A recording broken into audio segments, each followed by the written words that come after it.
नमस्कार, प्रदेश की अहम खबरें लेकर हाजिर है सुजस आवाज राजस्थान।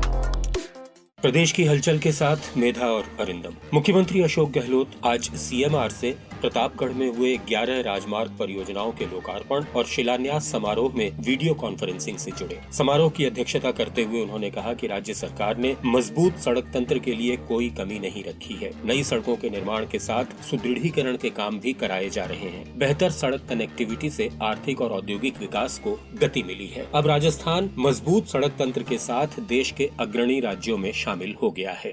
जैसे मैंने अभी आपको कहा कि राजस्थान सरकार ने भी 1,32,000 किलोमीटर, जिसमें 61,000 किलोमीटर रोड बन चुकी है और 71,000 किलोमीटर के काम चल रहे हैं। उसमें आरयू भी है, आरओबी भी है।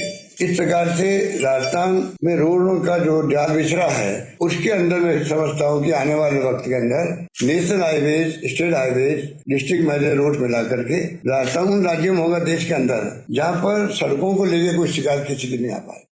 मुख्यमंत्री ने केंद्रीय परिवहन मंत्री नितिन गडकरी से आग्रह किया कि वे प्रदेश की 50 सड़कों को राष्ट्रीय राजमार्ग घोषित करने के संदर्भ में गजट नोटिफिकेशन जारी करें। इसके साथ ही जोधपुर एलिवेटेड रोड पर निर्माण कार्य जल्द शुरू कराया जाए। मुख्यमंत्री ने जोधपुर और पचपदरा रिफाइनरी को अमृतसर जामनगर एक्सप्रेस वे से जोड़ने की भी जरूरत बताई।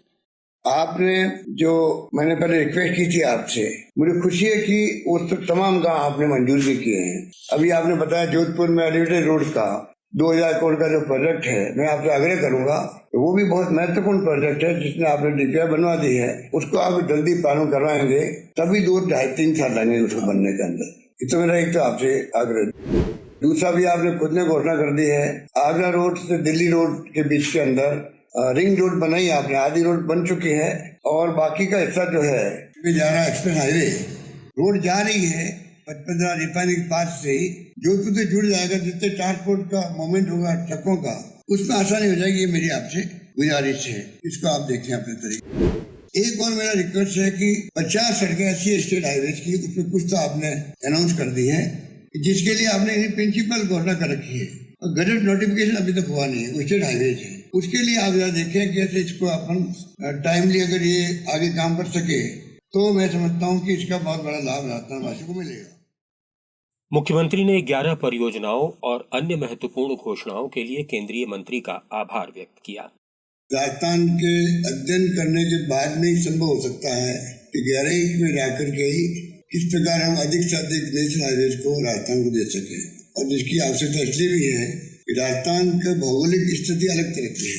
राजस्थान देश का सबसे बड़ा राज्य है और उसके अंदर जिस प्रकार से रोड नेशनल हाईवे बन रही है, इस बात को लेकर मैं आपको इतना कह सकता हूँ, कोई टाइम था राजस्थान बहुत पीछे था गुजरात से भी। आज नेशनल हाईवे बनने के अभियान के साथ में हम लोगों ने भी कोई कमी नहीं रखी। स्टेट हाईवे बना रहे हैं हम लोग, डिस्ट्रिक्ट मेजर रोड बना रहे हैं और 250 की आबादी तक गाँव जोड़ने का प्रयास कर रहे हैं। तो आज राजस्थान भी काफी हद तक रोड्स के मामले में आगे प्रगति की है। आपने जो घोषणा की है उसके लिए मैं आपको धन्यवाद करना चाहता हूँ, क्योंकि हमारे लिए ये घोषणा बहुत महत्व रखती है। पेपर लीक के खिलाफ बनाए गए कानून में अधिकतम सजा उम्र कैद करने के लिए राज्य सरकार ने विधानसभा सत्र में बिल लाने का फैसला किया है। इसकी जानकारी देते हुए मुख्यमंत्री ने सोशल मीडिया पर लिखा कि उन्होंने प्रतियोगी परीक्षाओं में और पारदर्शिता लाने के उद्देश्य से मुख्य सचिव को निर्देशित किया है कि वे आरपीएससी, डीओपी, आरएसएसबी और अन्य हितधारकों के साथ चर्चा कर बेहतर प्रक्रिया तैयार करें। और अब जिक्र मुख्यमंत्री स्तर पर जारी कुछ महत्वपूर्ण स्वीकृतियों का। पूरे देश में चर्चित राजस्थान की मुख्यमंत्री चिरंजीवी स्वास्थ्य बीमा योजना को अब और विस्तार दिया गया है। अब प्रदेश के बाहर किसी भी अस्पताल में निःशुल्क अंग प्रत्यारोपण कराया जा सकेगा। इसके साथ ही कॉक्लियर इम्प्लांट का पुनर्भरण भी होगा। अंग प्रत्यारोपण की सिफारिश सरकारी मेडिकल कॉलेज की ट्रांसप्लांट इवेल्युएशन कमेटी करेगी। इसके तहत मरीज और एक सहायक को इलाज के लिए राज्य से बाहर आने जाने पर 1 लाख रुपए तक की हवाई यात्रा के खर्च का भी पुनर्भरण होगा। विशेष स्थितियों में पैकेज सीमा की 50% तक की राशि मरीज को अग्रिम भी मिल सकेगी। इस बारे में गाइडलाइन को स्वीकृति दे दी गई है।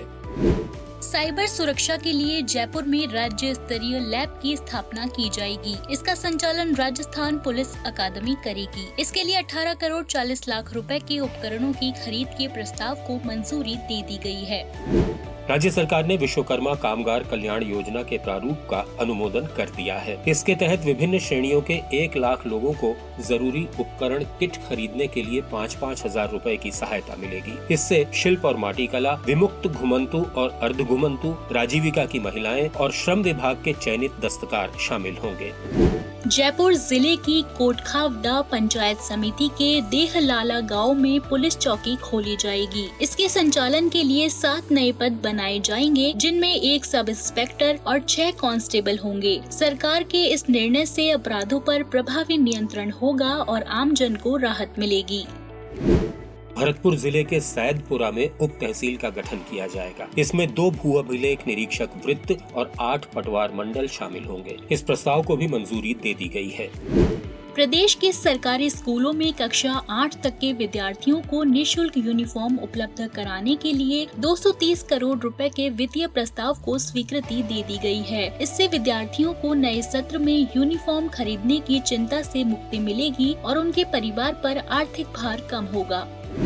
प्रदेश के आंगनबाड़ी केंद्रों में विकास और नए भवनों के निर्माण के लिए 22 करोड़ 40 लाख रुपए का वित्तीय प्रस्ताव भी मंजूर कर लिया गया है। इस राशि में से 13 करोड़ 40 लाख रुपए आंगनबाड़ी केंद्रों में पीने का पानी मुहैया कराने और अन्य विकास कार्यों के लिए है। भवन निर्माण पर 9 करोड़ रुपए खर्च किए जाएंगे।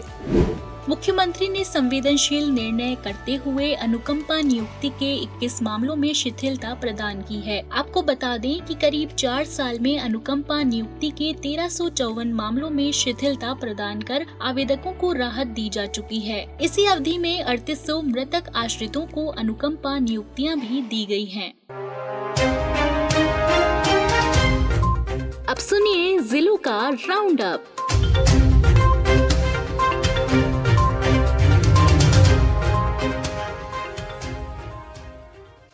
जिला राउंड अप में सबसे पहले जिक्र उन 12 जिलों का जहां माइनर मिनरल्स के 142 ब्लॉक्स की 11 जुलाई से ई नीलामी होगी। ये माइनर मिनरल्स हैं granite, quartz, felspar, marble, masonry stone और डायमेंशनल लाइमस्टोन। तो जिले हैं झुंझुनू, अजमेर, सीकर, राजसमंद, जैसलमेर, जोधपुर, नागौर, भीलवाड़ा, बूंदी, उदयपुर, चित्तौड़गढ़ और डूंगरपुर। खान मंत्री प्रमोद जैन भाया ने नीलामी में पारदर्शिता और प्रतिस्पर्धा बनाए रखने के निर्देश दिए हैं। सभी जानकारी विभागीय वेबसाइट और भारत सरकार के पोर्टल पर उपलब्ध है। नीलामी 28 जुलाई तक चलेगी।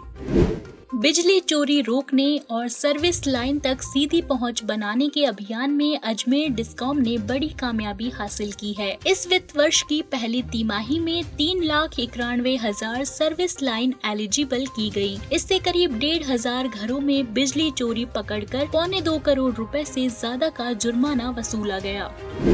झालावाड़ कलेक्टर आलोक रंजन ने जिले में कृषि और पशुपालन, राजीविका, सहकारिता और नाबार्ड से संबंधित कामकाज का जायजा लिया। उन्होंने गहलोत सरकार की मंशा के अनुरूप किसानों और पशुपालकों की आय में बढ़ोतरी के लिए कार्य योजना बनाने के निर्देश दिए। प्रमुख फसलों के लिए क्लस्टर आधारित योजना बनाकर काम करने को कहा गया।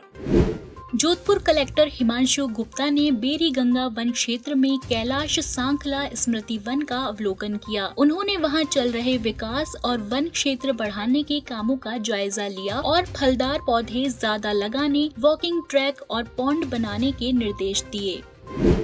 जिला विधिक सेवा प्राधिकरण ने श्री गंगानगर के पदमपुरा में जागरूकता शिविर लगाया। इसमें बार संघ से जुड़े अधिवक्ताओं की मौजूदगी में 9 सितंबर को लगने वाली राष्ट्रीय लोक अदालत के संबंध में चर्चा की गई। तय किया गया कि ग्राम पंचायत स्तर पर ज्यादा से ज्यादा मामले समझाइश और राजीनामे से निपटाए जाएं। यहीं से एक और खबर, श्री गंगानगर के सरकारी गर्ल्स कॉलेज से साइकिल यात्रा निकाली गई। इसमें पर्यावरण संरक्षण, स्वच्छ हवा और पानी का संदेश दिया गया।